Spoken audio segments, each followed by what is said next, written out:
and welcome to our third ONN broadcast. I'm Penny. And I'm Jillian. We have an exciting, fun, and informative broadcast coming your way. First up, the international and national segment. Jillian? Thank you, Penny. Last Sunday was St. Patrick's Day. St. Patrick's Day is celebrated on March 17th. It is believed that a boy named Maitland Scucket was kidnapped and then brought to Ireland to be a slave. Later, he escaped, but returned back to Ireland bringing religion with him. People rewarded him for bringing Christianity to the people.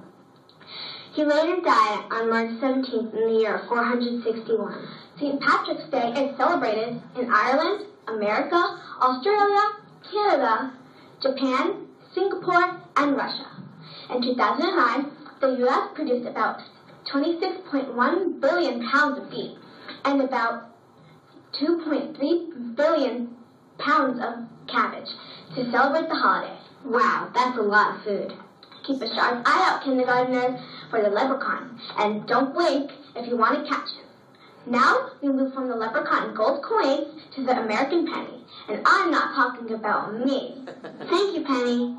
Speaking of penny, or rather pennies, President Barack Obama is thinking of getting rid of the penny. In 2006, pennies started to cost more than they were worth, and mints were not making enough money. It cost 2 cents to make a 1 cent coin. Many countries have stopped using pennies, like Canada. The ACC, Americans Common Sense, that's sense with a C, did a poll last year. 67% of the people wanted to keep the penny in circulation.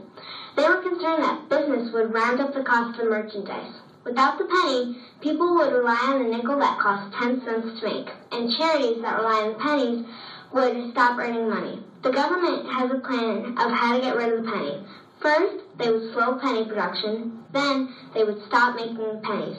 Next, the government would show people how to buy items without pennies and explain how things are rounded to the nickel. Then, people would exchange their pennies at banks, and finally, pennies would be melted and sold for their zinc and copper. So what do you think? Is it time to change? Time to change? Yes, it's time to change to Inside Otis. Thank you, Jillian. Welcome to Inside Otis. First up, box tops. Box tops help our PTO raise money.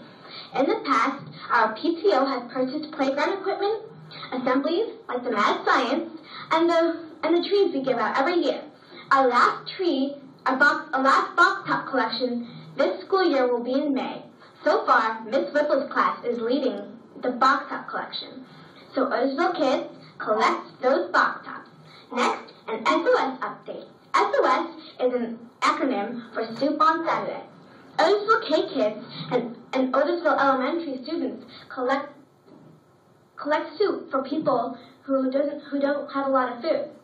They have collected 1,976 cans, and so far, Miss Dispenses with 416 cans. Good job, and congratulations. That's it for Inside Otis. Next up, Music and Arts in Otisville. Jillian? Thank you, Penny. Music and Arts in Otisville this is Music and Arts in Otisville. March is Music in Our Schools Month. We interviewed Mrs. Hughes and Mrs. Penford and asked them one tough question. Why is music and band important? They gave us some pretty good answers. Mrs. Hughes said that music is important because it teaches you a lot of things you wouldn't expect to learn in a music class. For instance, it teaches you things that you learn in everyday class, such as math, reading, history, writing, how to listen, science, and social studies. It also teaches you to make connections. And to top it all off, it teaches you to sing. Mrs. Penford also gave us an idea of what happens behind the scenes band. Turns out, it teaches you more than to play an instrument. It teaches you responsibility, increases your confidence, and all these qualities that you can carry on in life. Mrs. Kolchinsky is Otisville's art teacher, and we asked her that same question. Why is art important to our schools? According to her, it teaches you to think creatively, and those who think creatively are the most successful in life. Well, that's it for Music and Arts in Otisville, and remember, be involved in what you love. Now on to lightning fast weather. Today is 34 degrees Fahrenheit. What a chilly spring day. We hear a lot about global warming, but what is it? Global warming is something that happens when too much carbon dioxide is put into the atmosphere. Carbon dioxide caused by cars, planes, and factories that burn coal, gas, or oil. Global warming happens when carbon dioxide goes into the atmosphere and acts like